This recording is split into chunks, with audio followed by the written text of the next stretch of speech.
Felly, fama ydy dy swyddfa di, ac yn fama, yn y ffenast yna, wyt ti'n ista i sgwennu. Trw dydd, dyna di'r drefn, dyna di'r ddefod? Fel arfer, dwi'n mynd ar ienga'r ysgol, a wedyn dwi'n dod fyny fan hyn a gweithio. A wedyn, dwi'n sylwi ar hwnna yn ara bach. A dwi hefyd yn sylwi ar yr yna, mynadd.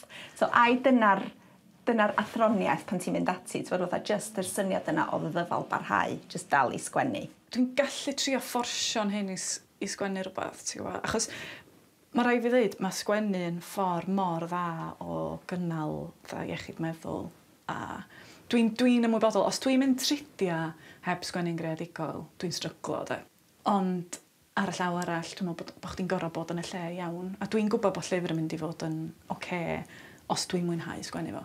Yeah. Os dwi'n brwydro i gario ymlaen, diolch yn mynd i fod yn dda iawn. Ar y walia yma, mae gennych chdi waith llyfr glas nebo yma, llun y sgwarnog. Pwy nath hwnna i chdi? Nath Efa Lois wneud hwnna, oedd hi yn wneud cloria newydd ar ei Instagram o lyfrau Cymraeg, a nath hi wneud hwnna, ac o'n i just di dotio, achos mae'r clawr gwreiddiol, Efan nath wneud y sgwennu llyfr glas nebo. Ac ar y pryd, nes i ddim deitha fo i be oedd o, achos o'n i'n mynd i ddweud wrth neb bod fi wedi ennill yn y Steddfod. Felly nes i ddweud, fedri di just sgwennu llyfr glas nebo? Pam?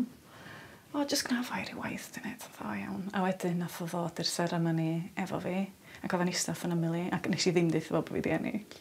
O, mae Nes i just codi'r rhaid. O'n i'n meddwl allas oedd ddim bach yn embarrassed, ond oedd o'n cool iawn o'r peth, da. Mae o hefyd di dweud, really dylsach chdi roi 10% i fi.